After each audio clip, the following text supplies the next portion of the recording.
Get ready, because here's your host, Tyson Mutrux.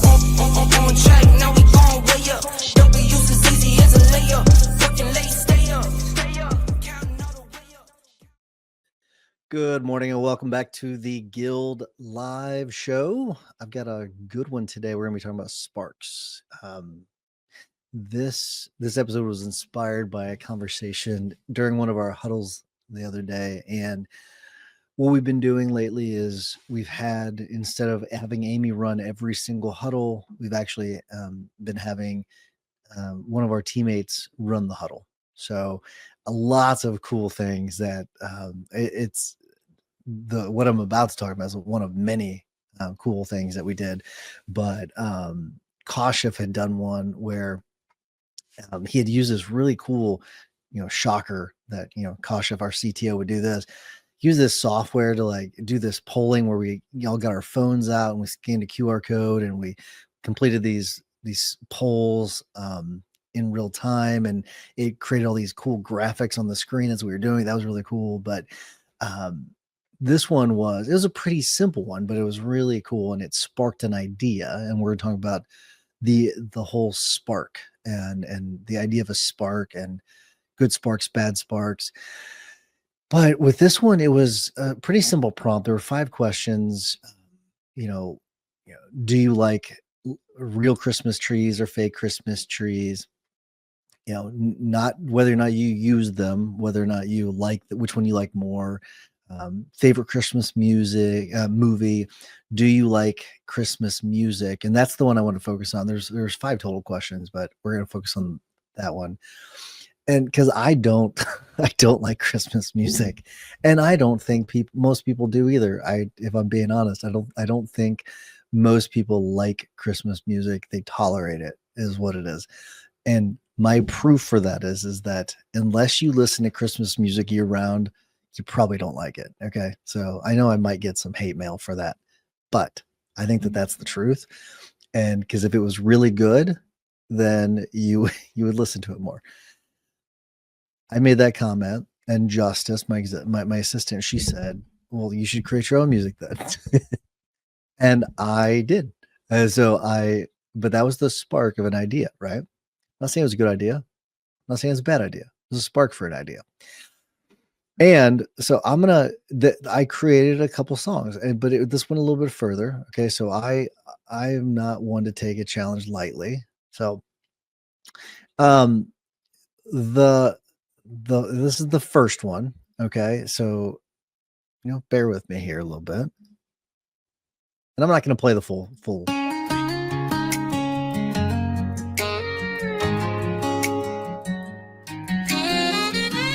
Santa's late. Skip it ahead a little bit. Mama's got wine in a paper plate. That part's hilarious. Dad's outside untangling lights, calling it decorations. So I thought it did a pretty good job. I used lyrics to song.com. What I did is I went to ChatGPT. This is not an AI episode, by the way, but this is more about the sparks. But so went to ChatGPT, told it what I wanted it to do, and it gave me a script. I didn't do any editing. I just threw it into this. That's why I think the part's funny about the mom's drinking wine in a paper plate. I thought that was hilarious. So that was that one. And then you've got this one here. A little bit of a different beat. Underneath the tree, tonight we're rich in a borrowed way. Every second's a gift, we don't delay. If this is all we ever get, I'm good with that. Yeah, I'll bet. So turn it up, turn it loose. Okay, so that was the second version. And there was only 2, but they were actually pretty decent songs, to be honest with you. I think that one was better. It took me no time at all, like 5 minutes, maybe 5 minutes. And so with this, I'll kind of give you some more personal stuff. I had actually for months, I've been sort of developing the idea of a song for Amy. Okay. So, and I can't sing. So my plan was to use AI of some sort to create it. But that original sparked that old idea that I had. So you know what? The AI's gotten a lot better since I've started to do this, and let's see what we can do with it. And I gotta say, pretty badass. I'll give you the beginning of it.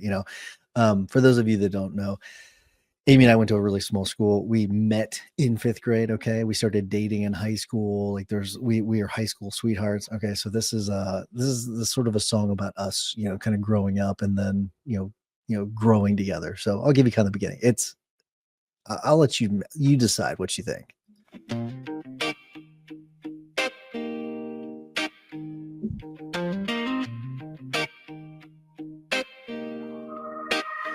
We were barefoot kids, summer nights, front yard stars and firefly lights. 5th grade promises, porch like goodbyes. Didn't know much, but damn, we tried. High school halls, Friday night lights, red Jeep humming on county lines. Laughing loud with the windows down, nowhere to be, nowhere but now. All right, that's just the beginning, and it gets kind of the hook, and I think it's amazing. My first thought was musicians are screwed. That was it. The sound on it is amazing. It's really, really good. It's awesome. So it was really cool. That was all from one little spark. Okay. So it went from talking about, we did something different, right? We were doing something different. We had a pattern interrupt in one of the huddles, and it sparked an idea. Just one little bitty tiny sparked a new idea. That's what I want to talk about. Yeah, that's why I want to bring this up. How powerful changing things up, and when that spark happens, what do you do with that spark? I think that's really, really important. And I think that most people, they think of sparks as lightning bolts in a way. And really what they are is they're just moments of friction. I mean, it could be someone, challenges a belief of yours, it could be a personal irritation, some sort of, quiet recognition. Oh, that makes sense. Like something like that. It could be any of those things. It's not usually like whoosh, a strike of lightning. We're like, oh my gosh, I've got this amazing idea. It's usually where some sort of friction has been created, and then the idea. So I would say it's more like static electricity than a lightning bolt. You know what I mean? Where you've got that friction that causes that spark. So it made me kind of think about like companies. Like I actually did a little bit of research because I was like, I wonder what companies were started just like on a spark. And one of the big things that came up was Steve Jobs. And Steve Jobs he was at Xerox PARC. So he was at Xerox PARC, and he's the one that he noticed the obvious potential of the mouse. Like that was one of those things where I think they were just going to throw it out. He just observed that could be a really good thing. And he was absolutely correct. It could be a really good thing. And so I think part of this is recognizing when you have a good idea. Part of this is recognizing that maybe it's not such a good idea too. So if part of this is like weighing in, like, okay, how much time is this going to take to accomplish? What's the end goal of all this? You do have to kind of take some of these ideas, because some of them I probably overanalyzed this a little bit, overthought this a little bit when it comes to how to dissect this and figure out whether this is an idea you should follow. A big part of it is time. If this had taken me, 12 hours, I wouldn't have done it probably, but it was something that was fun. It was part of the team. One of Bianca, she's our receptionist. She's like, I'm going to play this at our Christmas party. So like she really, it's one of those things where it was, for me, it's like a morale thing. And then I kind of pivoted to the personal side of things. It's like, I played it for Amy last night, and it was like, she was bawling, crying, and because she loved it so much. And so that was, there was massive upside for the amount of time that I spent on it. So, Another part of this too is whenever I was thinking about, okay, how do we develop sparks? Like, and I don't think you develop sparks, right? You don't just like, you don't find ways to create sparks. What you do is you create conditions to create sparks. Okay. So you have to create conditions.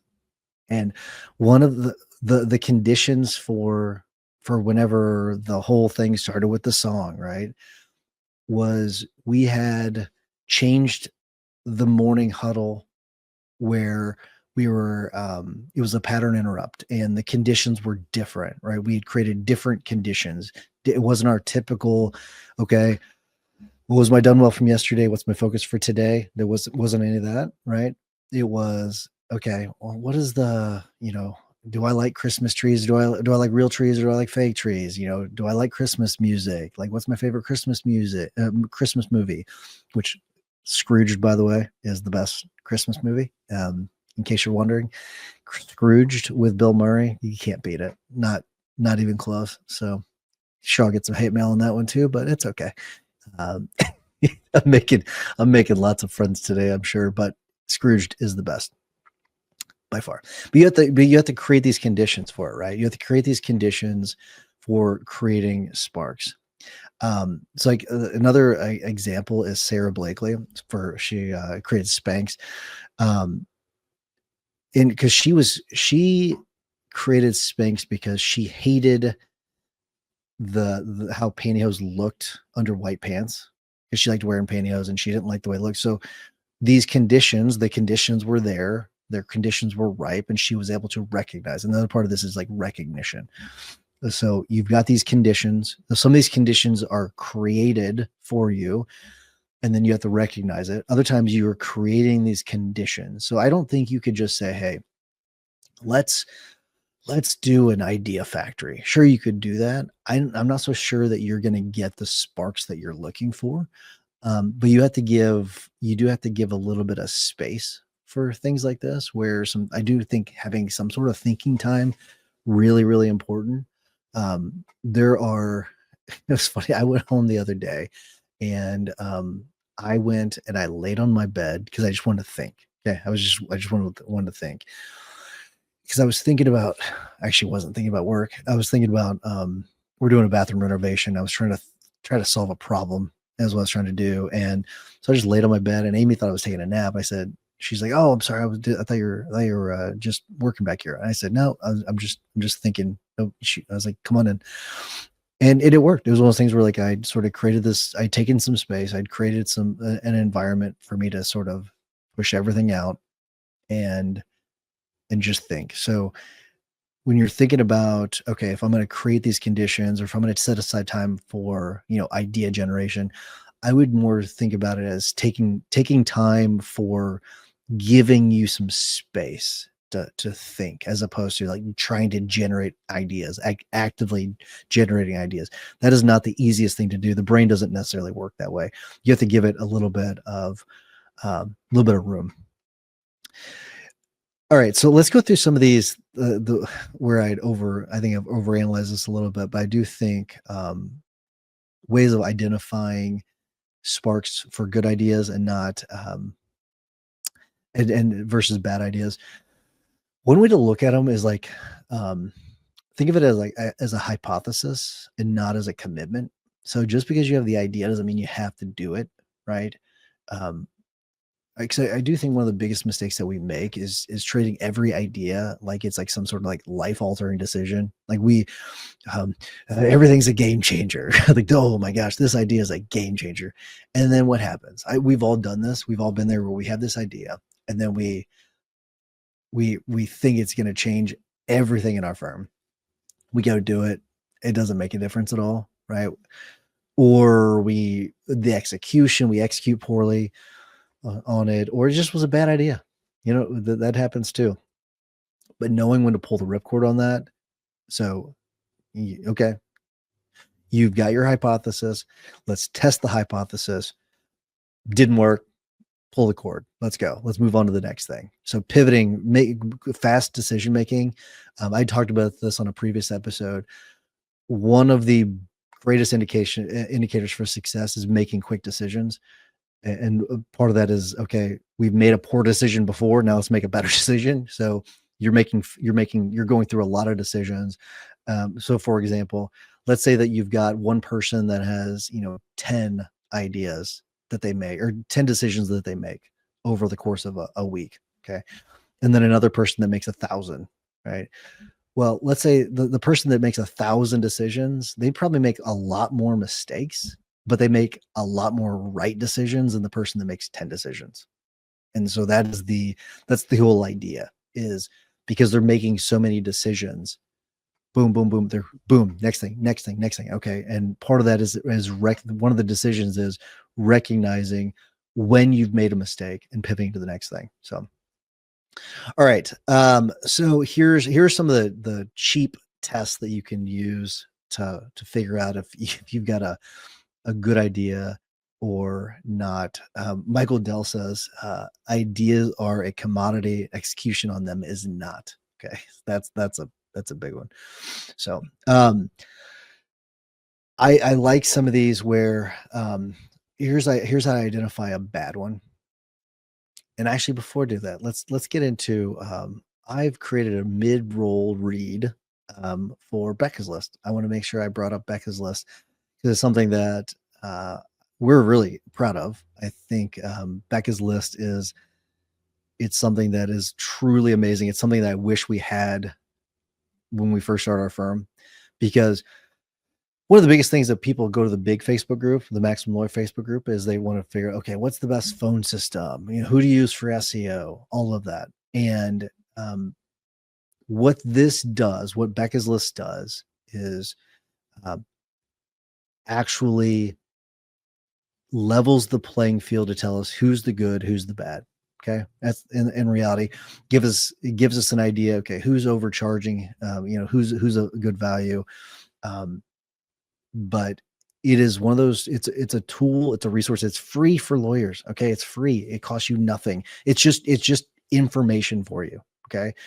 I would also, I guess a small favor is if you would, give reviews for products and services that you've used, that helps everyone. It's the whole rising tides thing. So, Becca's List, if you've not been there, beccaslist.co, also beccaslist.io. I probably shouldn't tell you that, but either one, those go to the same one.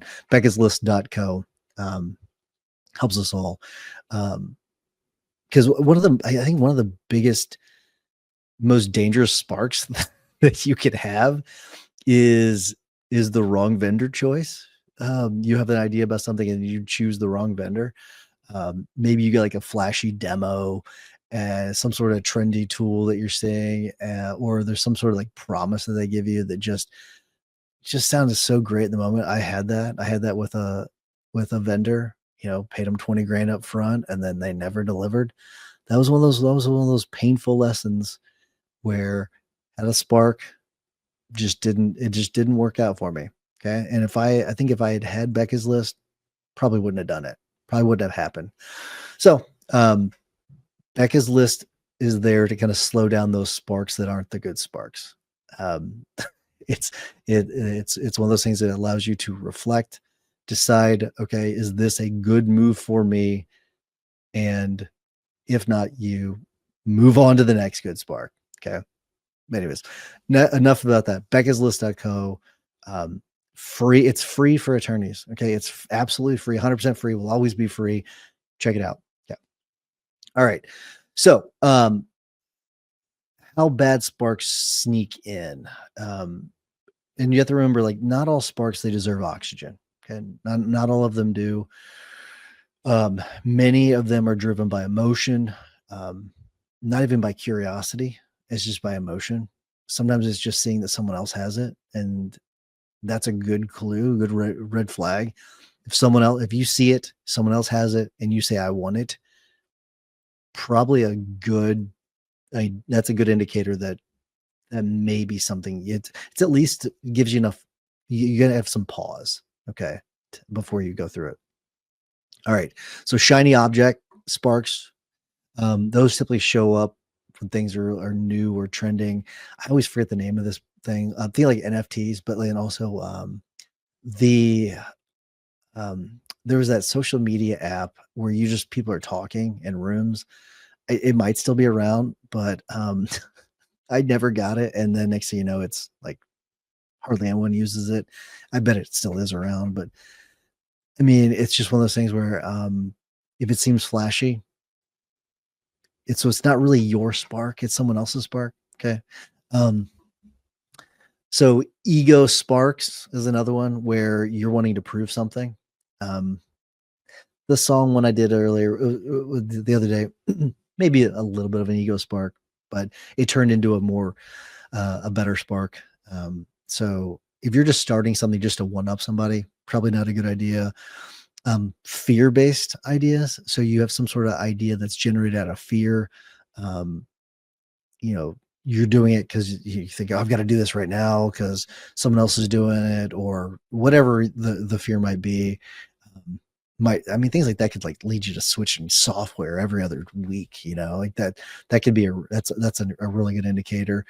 Procrastination sparks. So things, they feel productive, but what you're doing is you're avoiding discomfort, and the discomfort that you need to go through because I mean, what is it? The something is the way. I can't remember the full saying, but basically the more difficult path is usually the way. And so that's the idea. Overcommitment, where you're confusing your excitement, and you say, "Oh, I'm all in. Let's do this." Right? I am all in. Let's do this because you're excited. Just hold on a second. Take a little pause. You may be off the right on the wrong track. And so just if you find yourself, oh, I'm all in on this, maybe might want to pump the brakes just a little bit, to find out if you truly are on the right track. But and then like, I guess the last thing I want to talk about is maybe kind of capturing some of these sparks, these ideas, and without being a hostage to them. So um, I'd say that most people probably either forget the ideas that they have, or they act on them too fast, maybe, where they're not, so they don't document them somewhere. Like, for example, I'll give this is the what I talked about with the song that I wanted to create for Amy. Like, I'd created all these notes. Okay, I'd created all these notes on it. The technology wasn't there because I can't sing. Technology wasn't there. My other option is to pay someone to sing it, right? Like, I could have done that at some point, but I had not quite forgotten about it, but it was kind of, off somewhere, but I documented it, right?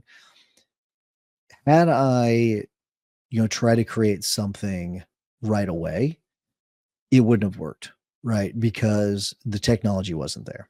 I would have acted too fast. So be careful, document it somewhere, document these ideas. I have, for those of you that have been, listeners for years, you know that I've got books, I've got volumes of books that I've filled out with notes, right? And then I've got a Remarkable now that's full of notes. Those are very, very powerful for me. I mean, I've got a stack of them here in arm's reach, where like I can just reach over and grab them, and just I will sometimes go through them, and it'll generate new ideas. So for those of you that are watching, like, there's one of my many mind maps that I like to use. So that one was I probably did this one back in law school, elements of the law firm. So I've got all these different elements of a law firm, things like that, where I had those back from whenever I was in like high school. So documenting all your ideas somewhere, super, super valuable. And then finding the right time to execute on them, and then executing on them, like what Michael Dell was talking about. You have to execute on these ideas, otherwise they don't matter. I've talked about that before at Max LawCon. I've talked about it before on the show. Good sparks will come back. Okay, bad sparks will fade. So take a pause whenever you have them, write it down, think about it. And if it truly is a good spark, freaking go and crush it. Go execute on it. If it's not, you got to abandon ship and move on. Okay. Those of you that have tried to build a case management system, you understand Those of you that have, you know who I'm talking. I'm not going to call you out, but you had at some point you had to pull the cord, right? And you had to jump ship. So what you have to do. So um, another thing is important in sort of creating an environment for this. I'll go back to that for a second, and then we'll wrap up. But I just want to make sure I mention this. Having those chances for pattern interrupts really, really valuable. It makes it's like a jump start for your brain where you can easily go on autopilot. And by having those pattern interrupts, by changing our daily huddle, it's not like we didn't abandon what we normally do. We'll go back to that after we've cycled through all of our team members, running the huddle. But it's that pattern interrupt, something different. If you're kind of in a rut, take a day off or work from home or stop by a coffee shop if you don't normally, like something where you do something different, right? Can create different conditions and you'll see different results. That's how it works. But that's all we have for you this week. I'd say that the probably the best sparks whisper. The worst ones probably shout. So keep an eye on that. Best sparks whisper. The worst ones shout. So I'd pay attention to the ones that you almost ignore. Because I think one of them might quietly change everything for you. Yeah. Have a good week, everybody. We'll be seeing you.